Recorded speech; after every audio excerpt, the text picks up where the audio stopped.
Hi, I'm Tom Jones, and welcome to another of the free art lessons. This again is going to be one that I think will be very valuable for you. There's not going to be much painting in this. We're not really painting a scene. But I think, again, this is one of those tips that I think will help you in your painting, especially if you're a brand new painter. So let me take a moment. I'm going to talk to you a little bit about mixing dark paints or dark colors from the colors that I have on my palette. I think it's important to establish that we need to start initially with dark pigments. I'm going to start with a Prussian blue. You could use a Prussian blue, you could use an indanthrene blue, you can use a deep royal blue, and any of those deepest blues. You could even use an indigo if you want, but if you use an indigo, put a touch of an ultramarine blue with it, because the indigo is a little too gray, and if you add just a touch of blue with it, it'll brighten the color up. But in this case, I'm going to use a Prussian blue, and you can see how dark it is. Watch when I pull it out of my palette over here. Look at this is Prussian blue. See how beautiful that is? It's a deep, deep blue. Now what I'm going to do is I'm going to take my 1-inch flat brush, this beautiful 1-inch flat brush. I'm going to take and pull up a little bit of rose color, and I'm going to add the rose to it. So I've got my Prussian blue, and then what I'm going to do is I'm going to, and it's nice and thick now, you want to make sure that there's not a lot of water. It's nice and thick. Not quite like an acrylic or an oil, but it's very thick for watercolor.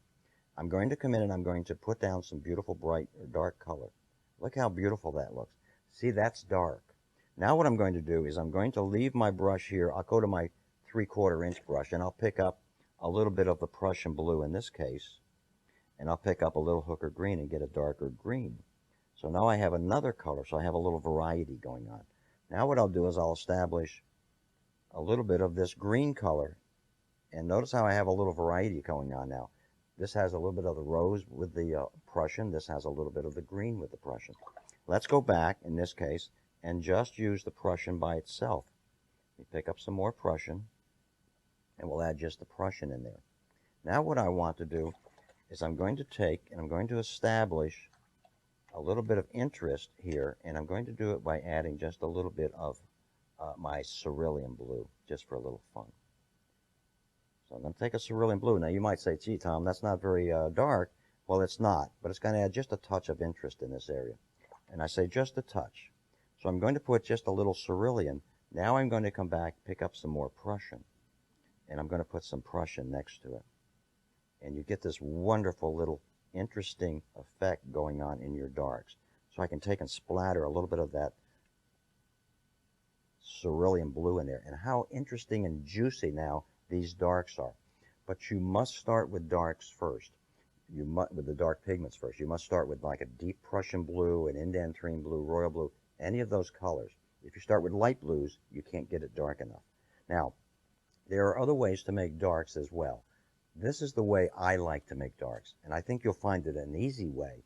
And don't forget, you want a variety of darks going on. So we start out with some Prussian, we'll add a little rose, we'll go get some more Prussian, we'll add a little green, and then I threw in a little cerulean.